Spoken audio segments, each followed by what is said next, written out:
It's midnight. The world has gone quiet. Cities are asleep. The noise of the day has faded, and silence covers everything. And in that silence, God speaks. Tonight, we are going to explore the spiritual mystery of midnight, the power hidden in 12 a.m., the biblical examples of midnight encounters, and the insights of C.S. Lewis on silence and the voice of God. Why does God choose to speak at midnight? Why is this time spiritually significant? Let's find out together the meaning of midnight, 2 o'clock to 5 o'clock. In ancient times, midnight was seen as a threshold, the closing of one day and the beginning of another. Spiritually, it symbolizes transition, breakthrough, and new beginnings. Psalm 119, verse 62. At midnight I rise to give you thanks for your righteous laws. C.S. Lewis once wrote, God whispers to us in our pleasures, speaks in our conscience, but shouts in our pains. Midnight is that moment of stillness where his whisper becomes clear. Paul and Silas at midnight, 5 o'clock to 9 o'clock. Acts 16:25.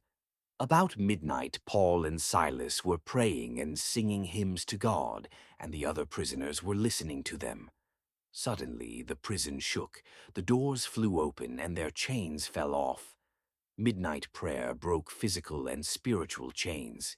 This teaches us that in the darkest hours, God's light shines the brightest.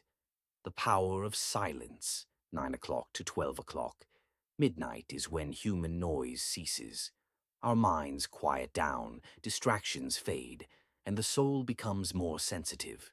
In letters to Malcolm, Lewis emphasized, silence is the atmosphere in which the soul can hear both its own echoes and the whispers of God. Silence is not emptiness, it's an invitation to hear God more clearly.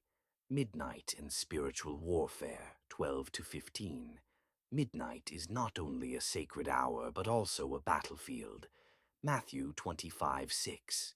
At midnight the cry rang out, here's the bridegroom, come out to meet him. The parable reminds us, those who stayed awake were rewarded, those who slept were left unprepared. Midnight is a testing ground. Are we spiritually awake or spiritually asleep? Testimonies and experiences, 1500 to 1700. Many believers share how they often wake up around midnight with an urge to pray. Dreams, visions, and supernatural encounters frequently occur at this time.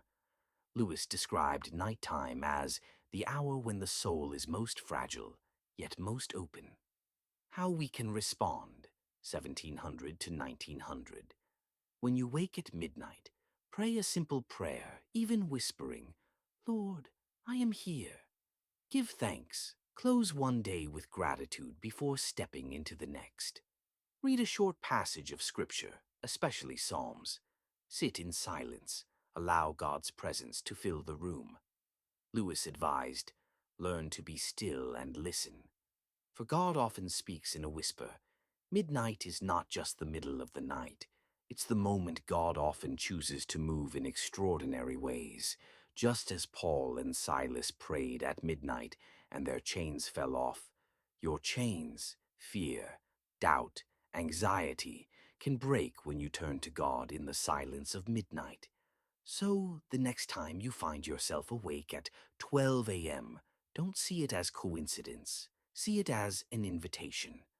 God may be calling you to draw near. Thank you for watching. If this message spoke to you, don't forget to like, subscribe, and share your own midnight experiences in the comments below. May God bless you richly.